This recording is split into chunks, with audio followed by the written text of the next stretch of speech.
Thanks for staying tuned. I'm Colin Abrams with the HGP Sportscast. We begin with cricket. The Ghana Cricket Board Jaguars 3-day tournament closes day 3 of round 2, with West Demerara winning their first match. Round 3 begins on Friday, September 15. More in this report. In the game between West Demerara and East Bank, the toss was won by West Demerara and East Bank batted first at Tushan. In the East Bank's first innings, Vishal Singh 12 off 48 balls, Ronaldo Ali Muhammad 35 off 30 balls, Sharfane Rutherford 67 off 42 balls, Darshan Prasad 31 off 54 balls, and Colin Ben 17 off 15 balls. The East Bank were 171 all out in 43.5 overs. Bowling for West Demerara were Richie Lucknoth 5 for 46, Daniel Basdio 2 for 22, Romario Shepherd 1 for 59, Mahendra Danpal 1 for 17, and Malcolm Hoddard 1 for 26. In the West Demerara first inning, Taj Narain Chandrapal 176, Ronaldo Rene 14 off 44, Akshaya Prasad 43 off 26 balls, Tevin Imlach 103 off 168 balls, Malcolm Hoddard 40 off 47, and Romario Shepherd 55 off 29 balls. West Demerara ended 494 for 7 and declared in 130 overs.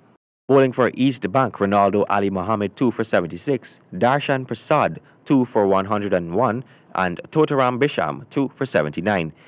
In the second East Bank innings, Vishal Singh 36 off 43 balls, Ronaldo Ali Muhammad 49 off 35 balls, and Ursha Ali 32 off 25 balls. Bowling for West Demerara, Romario Shepherd 2 off 50, Richie Lucknoth 2 off 32, Akshaya Prasad 2 off 12, and Kurshram Soyiden 1 for 0. On Friday, September 15, round 3 will begin. We will see East Bank taking on Essequibo at Everest, West Demerara challenging West Berbice at Tushan, East Coast battling Georgetown at Lusignan, and Lower Quarantine going up against Upper Quarantine at Albion. More cricket news. West Indies may have dumped the entire women's West Indies management team, but selectors have retained all 17 players from the failed World Cup campaign for a 3-day training camp ahead of the upcoming series against Sri Lanka women. Brittany Cooper, who was surprisingly overlooked for the World Cup trip, has been added to the contingent, which will be in Trinidad from September 25 to October 4 for the camp. Chief Selector Courtney Brown said the region's limited player pool meant heavy importance was being placed on training camps in order to determine final selection. And in football, the Ghana Football Federation facilitated 33 transfers during the last transfer season, June 1 to July 31, 2017, including 5 international transfers. More in this report.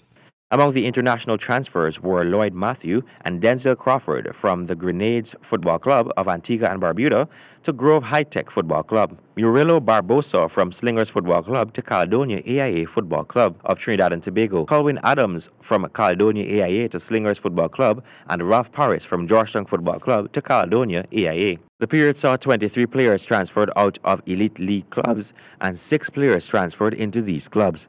Additionally, 2 transfers were facilitated by East Bank Demerara Football Association, 16 by the Upper Demerara Football Association, and 15 by the Rupununi Football Association. Director of the Ghana Football Federation Ian Alves said the transfer period saw movement among clubs at both the elite and association level.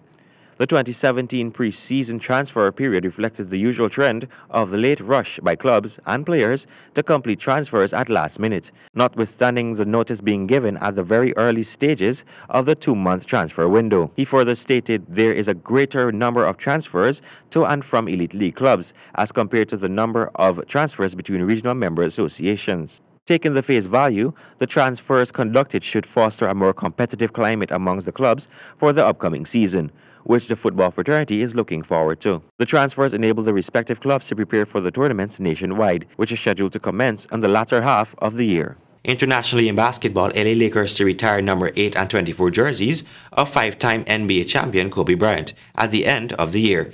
Stanford Howard has more in this report. The LA Lakers are to retire both number 8 and 24 jerseys.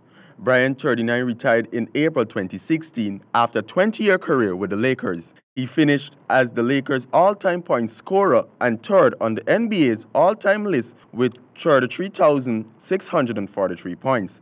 The jersey will be retired at a halftime ceremony on the 18th of December when the Lakers host Golden State Warriors. Bryant is the 10th player to receive the honor after Wilt Chamberlain, Ejel Baylor, Gail Goodrich, Magic Johnson, Kareem Abdul-Jabbar, Shaquille O'Neal, James Worthy, Jerry West, and Jamal Wilkes. For HGP Sports, I'm Stanford Howard. Thank you, Stanford. That is all we have for this edition of the HGP Sportscast. Back to you, Travis.